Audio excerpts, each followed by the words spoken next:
Hi, welcome to the global discussion. Today, I want to talk a little bit about Anthropic's launch of Claude Science and how that relates to life sciences maybe becoming the proving ground for the next generation of enterprise AI.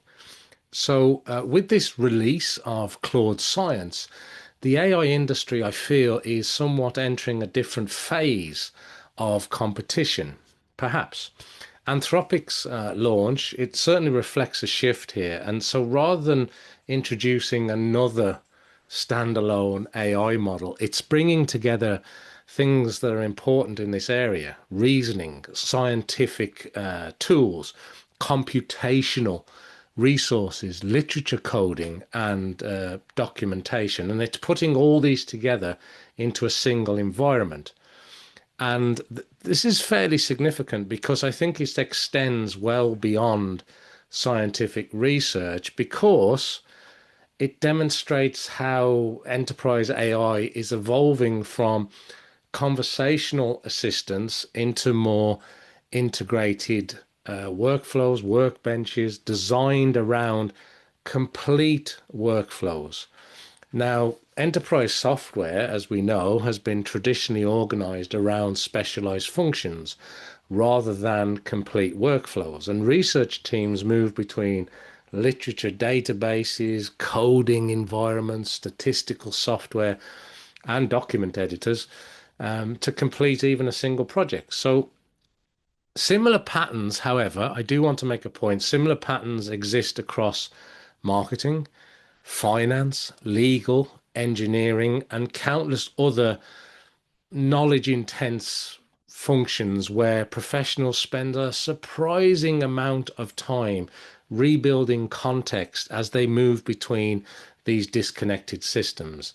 And the problem is rarely, in my experience, a lack of software. It's in the fragmentation of this work. With every transition, introducing a delay, manual effort, and often the time of sort of you risk losing maybe valuable context.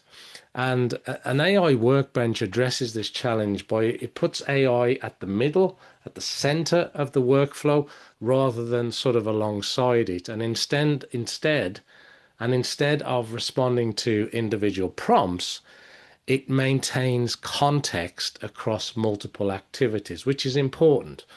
Orchestrating these specialized tools, connecting internal and external resources and knowledge sources, and ultimately supporting the execution from hopefully initial research through to final outputs. So, this is fundamentally different to some degree from the first generation of the AI assistants and tools that we've all been using. So, if the objective is no longer simply to improve individual tasks, it's to redesign how complex knowledge work is performed. Life science is probably one of the first industries where this approach is likely to gain much more meaningful traction because it combines four characteristics that are difficult to find together elsewhere.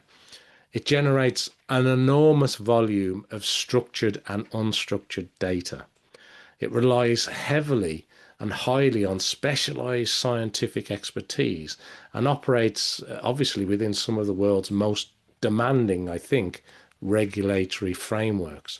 And it supports decisions with exceptionally high scientific, commercial, and societal consequences. So it's not something just to gloss over.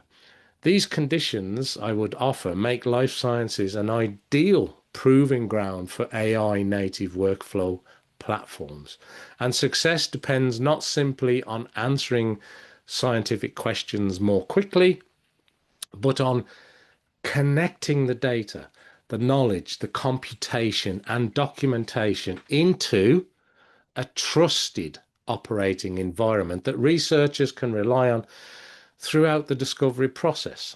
So, scientific research also operates within rigorous frameworks. It governs data integrity, validation, auditability, compliance, of course.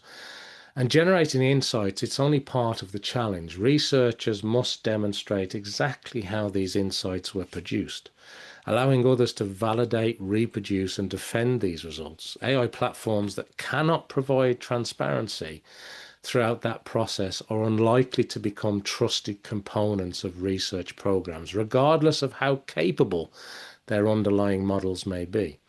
In this context, governance is not a constraint on innovation, it is one of the conditions that allows innovation to scale. The same principle extends highly across regulated industries. Financial institutions require complete audit trails.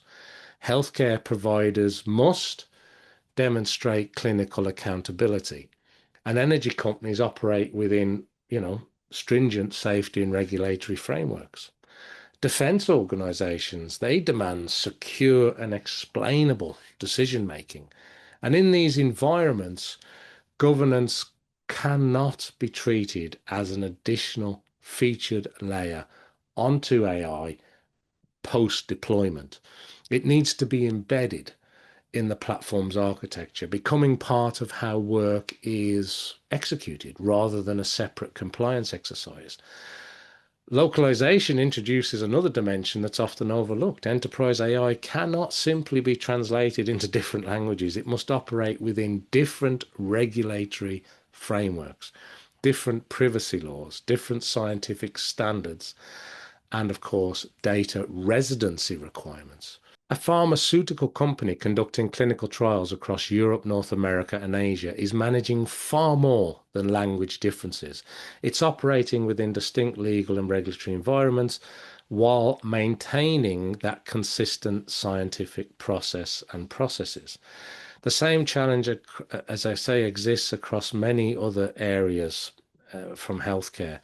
And a lot of multinational organizations are struggling with this. Intelligent operating environments that understand regional requirements, they integrate more seamlessly with local data sources and can adapt to some degree to regional governance requirements.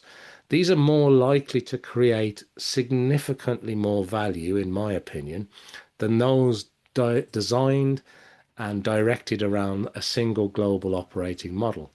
Taken together, these developments suggest that enterprise buyers are beginning to evaluate AI through a different and important lens. So, while all these measures remain relevant, they don't necessarily tell us the whole story. And I think companies are starting to ask different questions. Can AI integrate with my existing enterprise system? Can it operate securely within a regulated environment? Can it preserve my institutional knowledge that I've built up over many years? Can it maintain the governance standards that we require? And can it reduce, and I think this is an important one, can it reduce friction across an entire business process?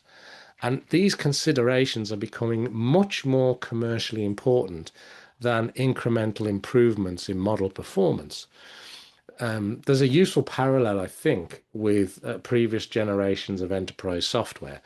Businesses did not adopt customer relationship management systems because databases became much more sophisticated. They, to some degree, adopted them because they improved the sales process. Enterprise resource planning transformed finance by connecting workflows across a company, and it created a better, clearer visibility and much more operational consistency. So the underlying technology matters, but it's the redesign of the work that creates the business value. And AI appears to be entering a much similar stage of maturity where the foundation model becomes essential infrastructure rather than the finished product. The emergence of AI native workflow platforms, therefore, also changes the role of enterprise software itself. And traditional business applications have largely been systems of record. They capture the information, they support the human decision making. But the next generation, I think, will increasingly become systems of execution, capable of maintaining context, coordinating specialized tools, and completing multi-step processes with that all-important human oversight. And that represents a significant architectural shift. AI, it's no longer sitting aside, just next to the enterprise software. It's becoming the intelligence layer that connects these systems, connects these knowledge bases, connects the execution across the company. So Claude Science, coming back to that, it's I think therefore best viewed as an early signal of where enterprise AI is heading rather than as a product announcement from Anthropic in isolation. Companies are unlikely to differentiate themselves by the foundational models they choose, but they will, I think, differentiate themselves by how effectively the AI is embedded into the workflows, the governance frameworks, and the specialized knowledge that makes their business unique. So if you're a company, that builds the most effective AI workbenches and workflows, you don't necessarily have to have the largest models. We're seeing a lot of progress in more niche models. I think these companies have probably got the deepest understanding of how work is actually performed within the industries that they serve, and that's really important. Thanks for tuning in. I hope you tune in again soon to hear some more interesting topics. Thanks.